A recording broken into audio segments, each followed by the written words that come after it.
ওয়া'দাল্লাহুল্লাযীনা আমানু মিনকুম ওয়া আমিলুস সালিহাত, ঈমানদারদেরকে আমি খেলাফত দান করব। গভীর খেয়াল করে দেখেন, বর্তমান আফগানিস্তানে যে ঈমানদাররা আছে, আল্লাহ খেলাফত দিছে কিনা? কথা বলেন না কেন? কথা বলেন না কেন? যুদ্ধ দেখেন নাই? বড় বড় বোমা ফেলছিল দেখেন নাই? উপর থেকে বিভিন্ন ভাবে গোলাবর্ষণ করছে দেখেন নাই? কারা করছে? আমেরিকার লোকেরা। আবার দেখেন, শুধু আমেরিকা না, কয়েকটা রাষ্ট্র মিলে খোদ আফগানিস্তানেই নিজের দেশের মানুষই নিজেরাই তাদেরকে মারার জন্য, যারা খেলাফত চেয়েছিল, যারা আন্দোলন করেছিল, ইসলামের পথে সত্যিকার ইমানদার যারা ছিল, তাদের বিরুদ্ধেও যুদ্ধ করেছিল নিজ দেশের লোক। করে নাই? করছে। কিন্তু এত বড় বড় শক্তির পরেও আল্লাহ কিভাবে খেলাফত দেয় দেখেন। প্লেনের পাকার সাথে চাকার সাথে ঝুলে তাদের দেশে পলাইতে বাধ্য হয়েছিল, হয় না? এটা মানে জিলেপি খাওয়ার কারণে হয়েছে? হাতে তসবিহ নিয়ে খালি ঘুরছিল? নো। আল্লাহ ওই ঈমানদারের কথা বলছে, ওয়া'দাল্লাহুল্লাযীনা আমানু মিনকুম। আমি যে ঈমানদারের কথা বলছি, সেই ঈমানদার যদি তোমরা না হও, তাহলে মার খাবা। মার খেতে হবে, মিস নাই। ওই যে বলেছিলাম যে অর্ধেক একটা তাল গাছের অর্ধেক জায়গায় আল্লাহ আর অর্ধেক জায়গায় হরে রাম হরে রাম। ওই ঈমানদারে কাজ হবে না, ভগবান ভগবানের কাজ হবে না। শুরু যেটা, শেষ হতে হবে, শেষ হতে হবে ওইটাই। এর নাম ঈমান, এর নাম ঈমান। রব্বুল আলামিন ডাক দিয়ে বলেন, ওয়া'দাল্লাহুল্লাযীনা আমানু মিনকুম ওয়া আমিলুস সালিহাত লা ইস্তাখলিফান্নাহুম ফিল আরদ। তোমাদের মধ্যে যারা ঈমান এনেছে, সৎ কর্ম করেছে, আল্লাহ তাদেরকে প্রতিশ্রুতি দিয়েছেন যে তিনি অবশ্যই তাদেরকে পৃথিবীতে খলিফা বানাবেন, যেমন খলিফা বানিয়েছিলেন তাদের পূর্ববর্তীদেরকে, এবং তাদের জন্য তিনি সেই দিনকে অবশ্যই প্রতিষ্ঠাতা দান করে দিবেন। দিন যদি প্রতিষ্ঠিত করতে চান, তাহলে এমনি এমনি হবে না। তাম এলাকার মানুষ জিলেবি খেলে কাজ হবে না।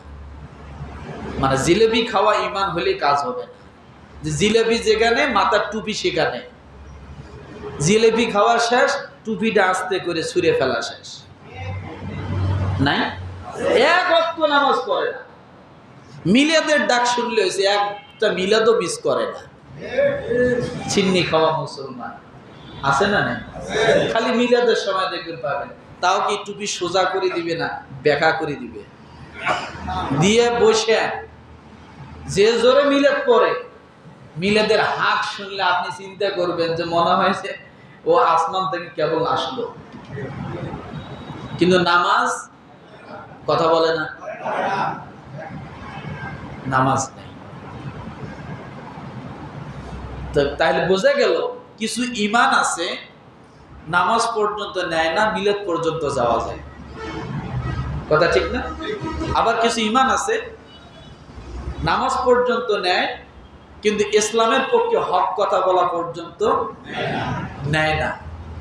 আবার কিছু ঈমানদার আছে, হক কথা শোনার মতো তার ঈমান, হক কথা শুনতে ঈমান লাগে, কিন্তু কি লাগে? ঈমান লাগে। যার ঈমান নেই, সে হক কথা শুনতে পারবে না, তার হক কথা ভালো লাগবে না। হক কথা আপনি বলবেন, আপনাকে বিভিন্ন ভাবে সে করাপ্ত করার জন্য, হয়রানি করার জন্য, পেরেশানি দেওয়ার জন্য, জুলুম করার জন্য চেষ্টা করবে। তাহলে হক কথা শুনতে ঈমান লাগে, হক কথা বলতেও কি লাগে? ঈমান লাগে। ওই যার ভিতরে হক কথা শোনা এবং বলার মতো ঈমান আছে, আল্লাহ বলেন, ওয়া'দাল্লাহ, আমি ওয়াদা করলাম তাকে আমি জমিনে খেলাফত দান করব। তাকে আমি কি করব? খেলাফত দান করব। এখন শর্ত দেখেন, রব্বুল আলামিন ডাক দিয়ে বলেন, ওয়ালা ইউমাক্কিনান্না লাহুম দীনাহুমুল্লাযী ইরতাদা লাহুম ওয়ালা ইউবাদদিলান্নাহুম মিন বা'দি খাউফিহিম আমনা, যেদিনকে তাদের জন্য মনোনীত করেছেন এবং তারা যে ভয় ভীতির মধ্যে আছে তার পরিবর্তে তাদেরকে অবশ্যই নিরাপত্তা দান করবেন। কি দান করবেন? নিরাপত্তা দান করবেন। এরপর আল্লাহ বলেন তারা আমার ইবাদত করবে। এক নাম্বার শর্ত কি? ঈমান। কি? দুই নাম্বার শর্ত কি? আমলে সালেহ, সৎ কাজ। এরপরে আল্লাহ শেষের মধ্যে আবার শর্ত জুড়াই দিচ্ছেন, আমি তাদেরকে নিরাপত্তা দিব, তাদেরকে জমিনে খেলাফত দান করব, তাদেরকে আমি আল্লাহ জয়যুক্ত করব, বিজয় দান করব। এরপরে তৃতীয় নম্বরে আল্লাহ বলেন ইবাদত করতে হবে। কি করতে হবে? ইবাদত করতে হবে কার? আর আমাদের ইবাদত তো আল্লাহর নাই, আমরা ইবাদত করি যায় হলো মাজারের। মসজিদে সেজদা দেয় না, মাজারে যায় সেজদা দেয়। আছে না নাই? ওকে আল্লাহ জমিনে খেলাফত দিবে? হ্যাঁ, ওই রকম ইমানদার আল্লাহ চাইছে? নো। ইবাদত করতে হবে কার? তিন নম্বর শর্ত কি? ইবাদত। এক নম্বর শর্ত কি? দ্বিতীয় নম্বর শর্ত কি? আমলে সালেহ, সৎ কাজ করতে হবে। সৎ কাজ মানে নিজেকে সৎ পথে থাকতে হবে, এটাও সৎ কাজ। আপনি নামাজ পড়েন আর পরে জমি ঠেলবেন, আল্লাহ এই সৎ কাজের কথা বলে নাই। নামাজ পড়বেন পরের মারিং কাটিং করবেন, আল্লাহ এই সৎ কাজের কথা বলে নাই। অর্থাৎ নিজে সৎ পথে থেকে সৎ কাজ করতে হবে, এটাই হলো সৎ কাজ। তৃতীয় নম্বরে ইবাদত করতে হবে। এরপরে রব্বুল আলামিন চতুর্থ নম্বর শর্ত দিলেন, আমার সাথে কোনো কিছুকে শরীক করবে না, শরীক করা যাবে না। লা ইউশরিকুনা বি শাইআ, আমার সঙ্গে কাউকে কোনো কিছুতেই শরীক করা যাবে না। এই হলো চারটা শর্ত। এরপর আল্লাহ বলেন ওয়ামান কাফারা বা'দা যালিকা ফাউলাইকা হুমুল ফাসিকুন। এই আয়াতের একটা ক্যাটাগরি দেখেন, আল্লাহ আয়াতটা শুরু করেছেন কি দিয়া? ইমানদার দিয়া। বলেন ইমানদারের কাজ কি হবে? কথা বলে না? সৎ কাজ হবে। সৎ পথে থেকে, জবান খোলেন, সৎ পথে থেকে সৎ কাজ করবে। তাহলে আল্লাহ শুরু করলেন ইমানদার দিয়া, আয়াতটা শেষ করলেন কি দিয়া? ফাউলাইকা হুমুল ফাসিকুন। পুরো আয়াতের সারমর্ম হলো এইটা, ফাউলাইকা হুমুল ফাসিকুন। এই চার কাজ যার ভিতরে পাওয়া যাবে না, ওই ব্যক্তিরা হলো ফাসিক। ওই ব্যক্তিরা কি? তাহলে মুসলমান দাবি করলে হবে? পুরো আয়াতের সার নির্যাস আল্লাহ শেষে দিলেন, ফাউলাইকা হুমুল ফাসিকুন।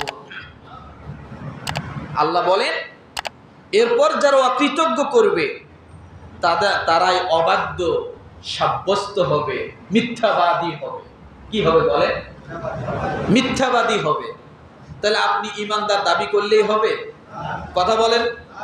ইমানদার দাবি করার সাথে সাথে আপনার কি প্রমাণ করতে হবে? সৎ কাজ, সৎ পথে থেকে সৎ কাজ। ইবাদত করতে হবে একমাত্র আল্লাহ। বলেন একমাত্র। ইবাদত কার? একমাত্র আল্লাহ। এটা বলেন ইবাদত কার? একমাত্র আল্লাহ। আল্লাহর সঙ্গে কাউকে শরীক করা যাবে না। যদি আপনি এই চারটে কাজ, ঈমান, সৎ কাজ, ইবাদত হবে আল্লাহ এবং শরীক করা যাবে না, এই চার কাজ যদি আপনি করতে পারেন তাহলে আপনি ঈমানদার।